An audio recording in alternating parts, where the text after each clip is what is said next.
Hey, what's going on? I wanted to sort of add on to the radio show entitled Doing It the Hard Way. I noticed that I kind of touched on something, but interestingly enough, not too long after, I sort of found something else that, in a way, it seems contradictory, I guess, to the analogy I was using. I was talking about, a guy who uh, has high levels of college algebra and calculus and the like, versus somebody who, is basic, simple addition and subtraction. Well, one day on my phone, I was playing Sudoku. And granted, I mean, it wasn't the only day, obviously, I was playing many times, but there are four settings on this particular one for the Android app, and it's the most downloaded one, so whatever you want to look for that. But I was playing it on an extreme, and I got a score.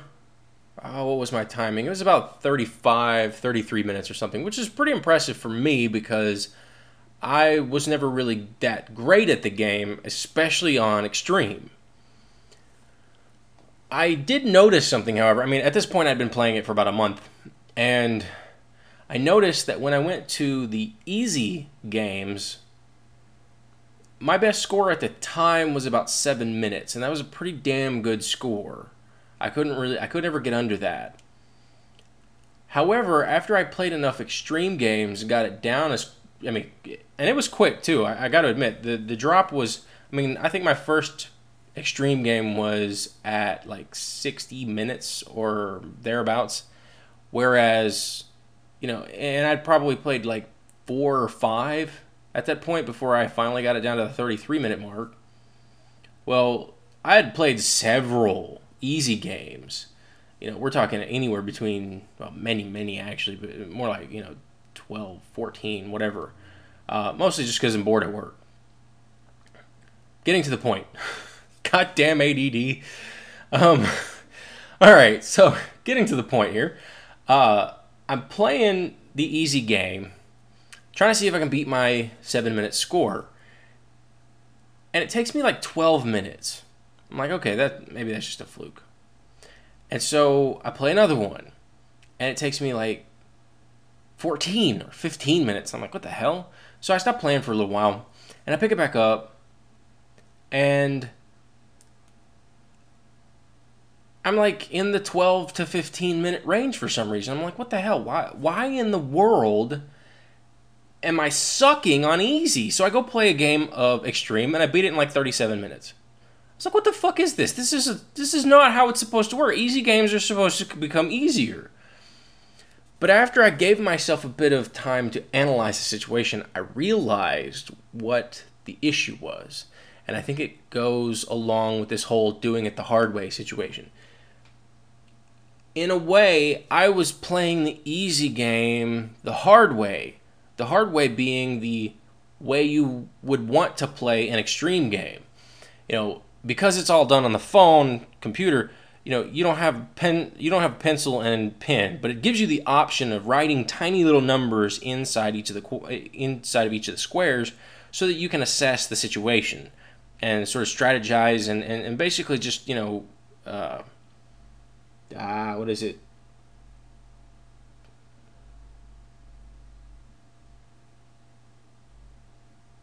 Process of elimination. That's what it was. Sorry about the long pause. So through process of elimination, or writing it all in like that, you could do process of elimination. Then you could switch over the pen pencil thing. You could switch it over, and then you could write in the whole number, whatever, and so you could, do all you finish off all the numbers and everything. Thing is that when I started playing on extreme, like I said, I was getting better at it. And there's a particular strategy in that. I mean, I realize just looking at the easy games, it shouldn't be very hard, and it shouldn't be very time consuming. But I think because my mind was working on the extreme format, I couldn't, if you will, bring it down a couple of levels. And I'm going to take this and I'm going to extend it with yet another analogy because I think it's pertinent to sort of get the point across. Although I haven't really watched a whole lot of Stargate SG-1, I watched less than I'd like. But I think it's toward the end or whatever. And this is just SG-1, not or whatever, Atlantis or Universe or whatever it is. I haven't watched enough of those. But Richard Dean Anderson, Captain O'Neill, he's talking to one of the Asgard. It's Thor. Now, if you don't know what the hell this is, it's basically just, sci-fi. This dude on a military, he's the leader in charge of a military team, and he's talking to an ancient race of aliens. And he's basically sort of talking to the human liaison of these particular aliens. Now, they were having a problem with some aliens called replicators. Now, basically what they do is they take everything that's, anything they can crawl on for the most part that could construct, usually metal, I think. But I think they could pretty much rip anything apart, from my understanding. And it allows them to just duplicate like crazy. The Asgard, however, are having a difficult time destroying them in that they can't. Their weapons are useless. And there's a point where Captain O'Neill and his team, they take their firearms and they blast the replicators, and the replicators they're not able to replicate again. It basically kills them in a sense, even though they aren't really, alive. I mean, I guess that just depends on what your definition of alive is. So, Thor's like, well, we would have never considered putting a piece of metal into a tube and then, causing an explosion and firing it out the tube. Granted, that's not verbatim, of course, but you get the point, paraphrased. It's just that they were so far gone in their own technology that they would not have been able to fathom such a simple concept. And, that's something that happens within our own world. I mean, there are people today who, when they see a cassette tape, they don't know what the hell it is. There are some people who hear that term and they're like, what the hell's a cassette tape? And that's just one example. I was watching a Britney Spears video the other day. It was, I don't remember what the hell it was. I think it was Lucky. And Britney's, dressed up as this super starlet. And then, there's another version of her who's doing all the singing and stuff. And the super starlet Britney gets a cell phone call. And now it's a flip phone. It kind of looks like a StarTAC phone, but it's not. But it's bigger than pretty much every flip phone that's available right now. And I'm like, oh my God. I mean, the video's like 10 years old. I was like, holy shit. She can only get phone calls on that phone. There's no text messaging. There's no internet. There's no media. There's no apps. There's none of that shit. And I'm like, I grew up going through that era.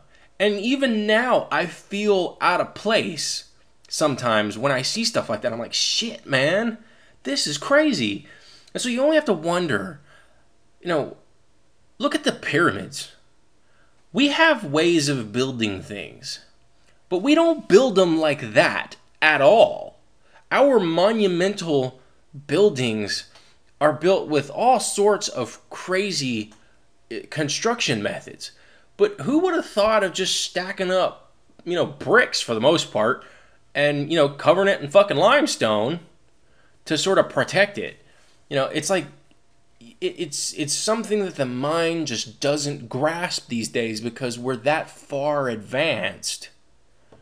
And so, getting back to the original point with the whole doing it the hard way, it's possible. Now, I'm not trying to sound like an arrogant bastard. I know I can be, and I know that I am sometimes.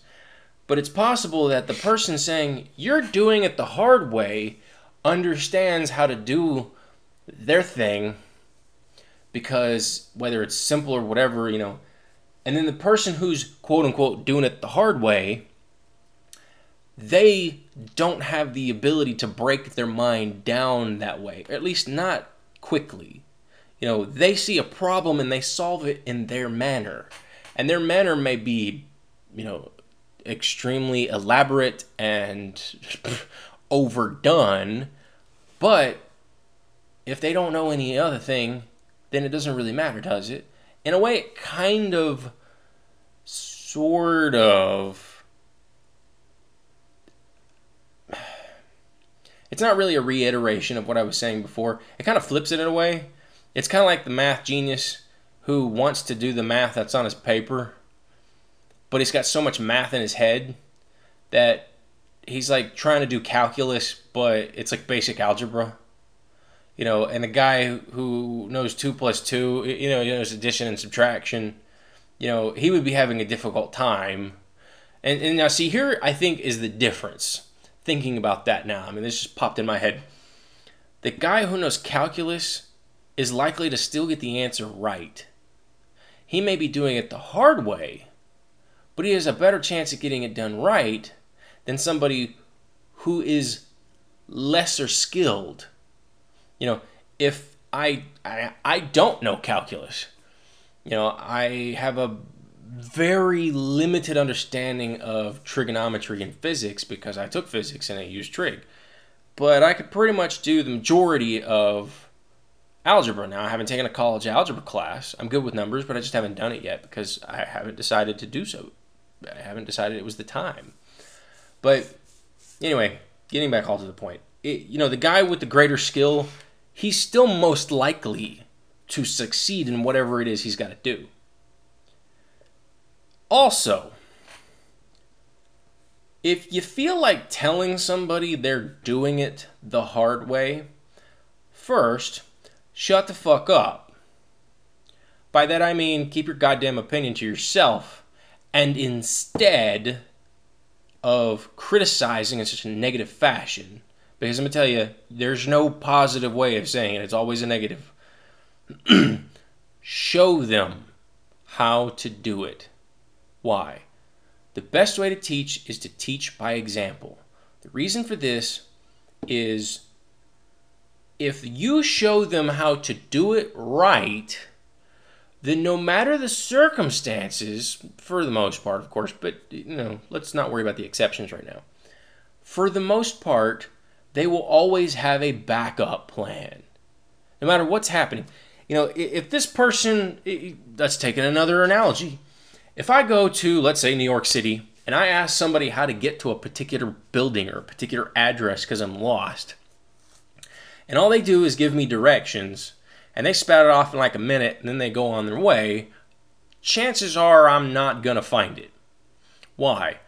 Well, because they didn't do anything other than just, direct me there via, basically Google Maps, something I could have done myself.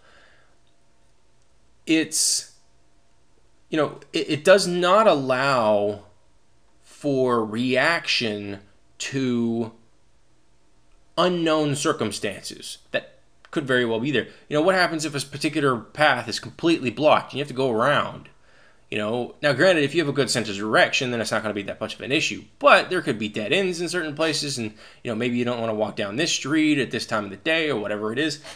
So if you have a guide there with you, showing you how to get there, not only are you going to know how to get there because somebody showed you anyway, there's also the fact that there would be variations. There's always going to be certain things that happen. Maybe this person, while they're walking with you, they could be saying, okay, yeah, remember over here, look over here, you got the, let's say you got the Starbucks and it's across the street from, I don't know, fucking Macy's or some bullshit. Obviously Macy's is going to be Macy's going to be pretty damn obvious because it's a big goddamn store. There's going to be people in and out of it, all sorts, whatever. You're going to have somebody pointing out all sorts of stuff, or you may be pointing it out to them. And so you'll be able to communicate and thereby sort of build upon your memory for this circumstance. Well, that works with just about everything. If you want somebody to learn how to do something, show them how to do it. Don't just tell them how to do it. I don't know of a single successful teacher who only does that. Like I said in one of my other ones, I'm taking electronics. My electronics teacher, my professor, he shows us how to do the stuff. He asks questions within the class. We spend all sorts of time dealing with it. Then he'll give us some homework. Now, I used to fucking hate homework, but I think the reason why I don't hate homework now is because it's not actually being graded. You see, I shouldn't have to do my homework. I shouldn't need to. Why? I feel like if I am learning something, it should be able to be taught in class. Now, what he's doing is he's helping to reinforce the idea. He's reinforcing his lecture with this homework. And in some cases, it's been very, very effective. Mind-numbing, but very effective. I now know Ohm's law without a single goddamn problem. That's going to be stuck in my head probably forever just because of the way he went about it. And, all sorts of other stuff. It's amazing what you can do when you show somebody how to do something instead of just telling them. So, like I said, if you're going to tell people they're doing it the hard way, shut up, rework the problem in your head, and then show them how to fucking do it. Because obviously, if you think there's a better way to do it, then you need to get more people doing it. Period. So,